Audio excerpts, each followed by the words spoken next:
Salam sejahtera untuk kita semua. Pelajaran Sekolah Sahabat dengan tema utama Dalam Cawan Lebur Bersama Kristus. Pelajaran ke-8, Melihat yang tak terlihat.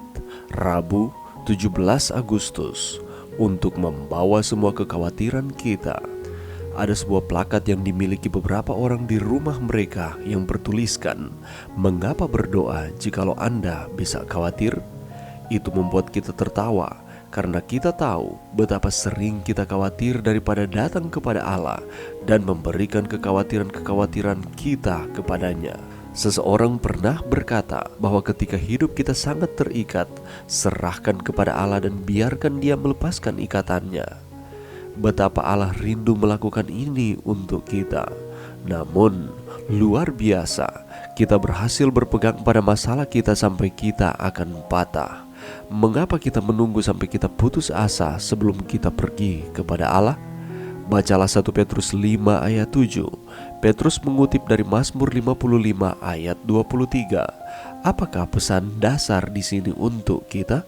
Lihat juga Matius 6 ayat 25 sampai 33. 1 Petrus 5 ayat 7 adalah ayat yang sangat sederhana. Tidak ada rahasia yang tersembunyi di dalamnya, dan itu berarti persis seperti yang dikatakannya. Serahkanlah berarti membuang, memberikan, sehingga apa yang menyebabkan rasa sakit dan kekhawatiran tidak lagi ada hubungannya dengan Anda. Tetapi tentu saja beban kita tidak dibuang begitu saja. Kekhawatiran kita tidak hilang begitu saja. Itu diberikan kepada Bapa kita di surga yang berjanji untuk menyelesaikannya. Itulah yang Yesus katakan kepada kita di dalam ayat-ayat dalam kitab Matius. Masalah dalam melakukan ini bukanlah karena sulit, bahkan itu sepertinya terlalu mudah, terlalu bagus untuk menjadi kenyataan. Kecemasan disebabkan oleh berbagai hal, bisa jadi tekanan dari pekerjaan, kritik yang tidak terduga, merasa bahwa kita tidak diinginkan atau tidak dicintai, kekhawatiran kesehatan atau keuangan, merasa diri kita tidak cukup baik untuk Allah, percaya bahwa kita tidak diampuni.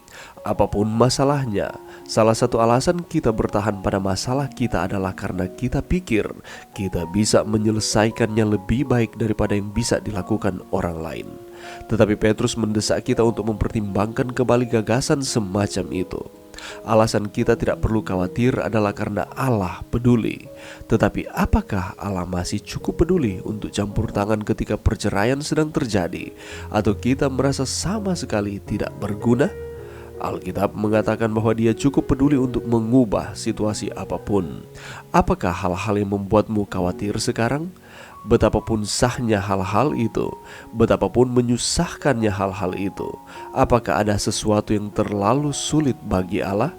Mungkin masalah terbesar kita adalah meskipun kita percaya bahwa Allah mengetahuinya dan dapat memperbaikinya, kita tidak percaya bahwa Dia akan menyelesaikannya seperti yang kita inginkan. Renungkan poin terakhir itu dan tanyakan pada diri sendiri, seberapa benar hal itu dalam hidup Anda sendiri. Pelajaran yang bisa kita dapatkan pada saat ini, pastilah saudara dan saya pernah merasakan kegelisahan dan kecemasan akan sesuatu yang akan terjadi ataupun sementara terjadi di dalam kehidupan kita. Tentu ketika kita sementara merasakannya, betapa tidak nyamannya perasaan kita ketika kita sedang dihantui dengan perasaan cemas dan khawatir tersebut. Dan ketika kita merasakan kecemasan ataupun kegelisahan yang tidak dapat dikontrol, maka itu akan mengakibatkan kecemasan yang berlebihan. Dan tubuh kita akan meresponnya dengan keringat dingin, jantung berdetak dengan lebih kencang atau takikardia, perut merasa mual, dan masih banyak lagi respon dari tubuh terhadap perasaan ini. Itulah sebabnya kita harus mengontrol. 1 Petrus 5 ayat 7 mengatakan, serahkanlah segala kekhawatiranmu kepadanya, sebab Ia yang memelihara kamu.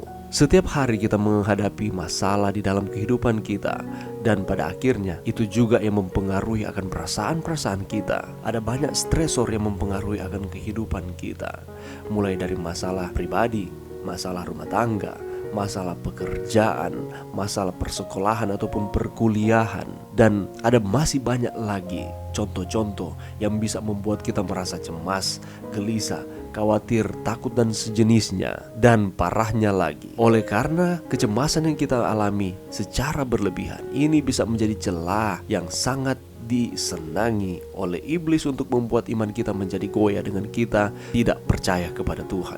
Ada kutipan mengatakan bahwa si jahat tidak bisa membacakan pikiran-pikiran kita ataupun perasaan-perasaan kita, tetapi ia bisa melihat gerak-gerik kita. Dia bisa melihat akan situasi kita, sehingga ia dapat menebak apa yang sedang kita gumuli ataupun kita rasakan. Begitu pula dengan kegelisahan dan kecemasan kita yang sementara kita gumuli. Ia dapat melihat gerak-gerik kita. Itulah sebabnya Rasul Paulus memberikan penguatan kepada kita bahwa segala kekhawatiran kita, segala kecemasan kita, mari kita serahkan kepada Tuhan. Karena Ia yang mengetahui segala sesuatu, Ia yang membentuk akan kehidupan kita, dan Ia berjanji bahwa Ia yang akan memelihara saudara dan saya. Seringkali rasa khawatir bukan saja membuat kita tidak bisa maju menghadapi kehidupan, tetapi bisa pula menenggelamkan kita di dalam rasa putus asa. Tetapi di dalam tulisan Roh Nubuat mengatakan janganlah sekali-kali kita mempercayai perasaan kita, karena seringkali perasaan kita menipu. Itulah sebabnya kita harus menggunakan iman kita. Logika kita haruslah didasarkan kepada firman Tuhan. Yesus tidak pernah meninggalkan kita. Dia mengulurkan akan tangannya untuk menolong kita, sehingga kita akan terbebas dari kekhawatiran, ketakutan, kecemasan, kebimbangan maupun kegelisahan di dalam kehidupan kita. Marilah kita terus bertekun dan yakin sepenuhnya kepada Tuhan kita. Mari berdoa. Terima kasih Tuhan atas firman-Mu pada saat ini. Bantu kami Tuhan untuk kami dapat mengatasi kecemasan ataupun kegelisahan di dalam kehidupan kami. Ini doa kami di dalam nama Yesus. Amin.